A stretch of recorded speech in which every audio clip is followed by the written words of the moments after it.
Hello there and welcome to EcksToo. For some more Star Wars Empire at War mod news, I am again Corey, and we are looking today at some new Super Star Destroyer models coming to Thrawn's Revenge.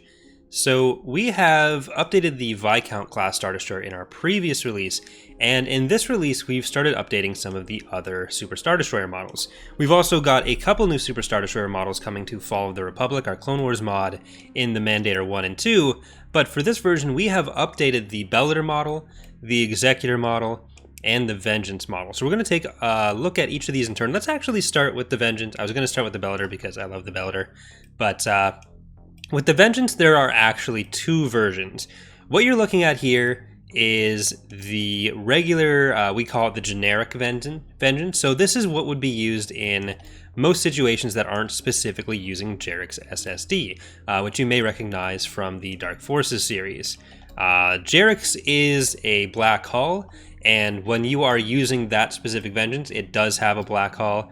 This is just the version that shows up when you are doing, or when you're seeing any other version of the Vengeance. So it will show up in a few places in the mod. Currently, it is only available as Jarek's version when you're playing the Pentastar alignment. But it was one of the models that was very old and actually very low poly for an SSD. So Terrible started off the model, then Austeritzel did a little bit of cleanup and helped him finish it up, with the texture being done by Mr. Puerto Rican, and I think all of them did a great job staying true to the original style of the ship, but also modernizing some of the design a bit, because it was in a, I think, 90s video game, so it had a lot to be desired in the original detailing, so it's been kind of brought up to date here for Empire at War, which is still has limitations, but at least you can kind of see some more detailing and grilling than you could before. So that brings us to our next unit here, the Bellator class, my favorite Super Star Destroyer, which is one of the smaller ones. I'm gonna just stop that from moving because it's gonna go everywhere. But the previous model, again, was by Robin, and it was really good. It was just a bit lower poly, and some of the textures were lower res than we currently have as our standards. So you can see here a lot more has been done. Austeritzel and Evil Bob the Bob are responsible for this one. And this will be a lot more in line as well with the Mandators that you start seeing, which we're going to have a separate video on for Fall of the Republic, showing off the new Mandator designs. But it's kind of your pocket Super Star Destroyer available to the Pentastar alignment and Greater Maldrude right now, but you can see a lot more detail has gone into the models here.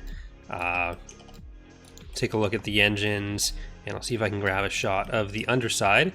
So you can see you got the hangars in there with the nice hangar lights. The trenches have a lot more going on. And one of the things that's nice with some of these updates is that, well, we are upping our basic poly limits a fair bit. A lot of the models do end up being smaller file size and having smaller vertex counts overall, because we are making sure to do the supplementary meshes, so things like shadows, which in Empire at War are handled by a second mesh inside the main mesh. We're trying to optimize those as much as possible. So a lot of the file sizes, which is one of the bigger things with Empire at War, for memory usage and loading times, you may notice that some ships, when you're bringing them in some mods, including like the Munificent and old versions of Fall of the Republic, would take a second of lag before the ship would actually load in.